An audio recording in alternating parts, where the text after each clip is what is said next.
आप सभी ने भारत का इतिहास पढ़ा होगा। भारत का वही इतिहास जो आज से हजारों साल पहले एक समाज कई वर्गों में बटा था।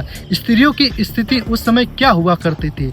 विधवा हो जाती थी स्त्री तो स्त्रियों को जला दिया जाता था और विधवा विवाह तो होता ही नहीं था, और इवन उसके तर्ज पे बाल विवाह हो जाते थे और स्त्रियों को दोस्तों स्तन तक ढकने को कपड़े नहीं दिए जाते थे। दोस्तों हजारों साल पहले यही हमारे समाज की स्थिति। लेकिन दोस्तों समय बीतता गया। आज से लगभग 200 साल पहले हमारे भारत की धरती पे बहुत महान लोग पैदा हुए थे। दोस्तों उसमें से जैसे आप जानते ही होंगे कि वहाँ पे रविन्द्रनाथ टैगोर जी थे, उसके बाद स्वामी विवेकानंद जी थे, और दोस्तों उसके साथ साथ ज्योतिबा बाई फूले थी, दयानंद सरस्वती थे, और दोस्तों उसके बाद हमारे समाज में एक ऐसे नायक आए जो हमारे भारत के संविधान को बनाया।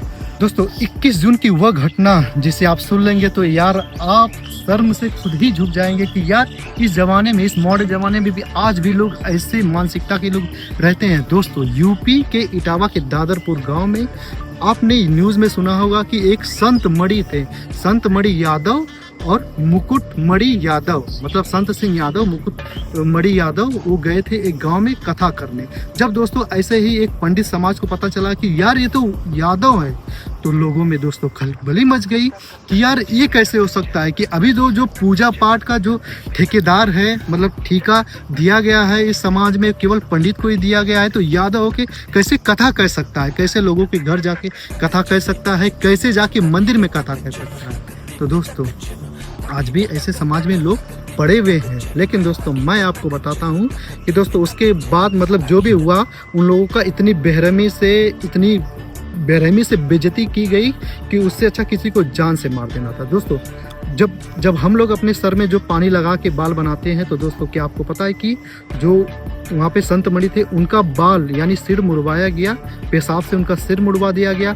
उसके बाद उन्हें नाक रगड़वाई गई, मतलब पंडित के पैर पे नाक रगड़वा दी गई, और उसके बाद दोस्तों उनको मारा पीटा गया, उनके ऊपर लांछन लगाया गया। मतलब जितनी भी प्रताड़ना थी जो 1000 साल पहले दी जाती थी और रूढ़िवादी परंपरा में, वो आज इस समाज 2025 में दी जा रही है। इतनी घिनौनी हरकत है एक जो सीधे मैं बोलता हूँ पंडित समाज के द्वारा, सही बात बोलता हूँ, क्योंकि उस गांव में कोई दुबे, कोई चौबे, कोई पांडे यही हुआ करता था।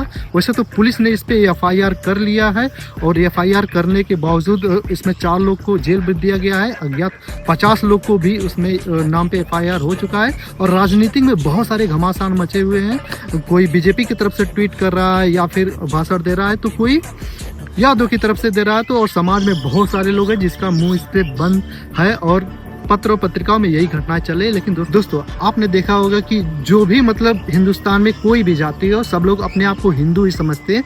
जो भी दोस्तों हिंदू समझते हैं वो कोई शंकर जी की, कोई गणेश जी की, मतलब अदर देवता की यहाँ पे पूजा मतलब करते हैं। तो दोस्तों क्या मैं ये पूछना चाहता हूँ कि जो कथा कहने का जो लाइसेंस केवल दुबे, चौबे और पंडित जी को ही प्राप्त है, उसके बाद कोई भी हिंदू धर्म का कोई भी बंदा यहाँ पे जाके कथा नहीं कर सकता, जी नहीं कह सकता है। ये हमारा अधिकार कौन देता है? ये हमारा अधिकार देता है भारत का संविधान, जो आर्टिकल 25 आपने पढ़ा होगा। तो आर्टिकल 25 में दोस्तों साफ साफ लिखा है कि कोई भी व्यक्ति किसी भी धर्म को मान सकता है, एवं उसके रख रखाव, उसके प्रचार के लिए कुछ भी मतलब कर सकता है। उस पे सरकार की तरफ से कोई बाउंडेशन नहीं होगी। लेकिन दोस्तों ये है हमारा संविधान यहाँ पे हक देता है कि दोस्तों केवल जो पंडित समाज के लोग ही मंदिरों में नहीं जा सकते, आप भी जा सकते। कोई भी कथा कह सकता है और कोई भी कथा करवा सकता है और कोई भी जाके मंदिर में पूजा कर सकता है।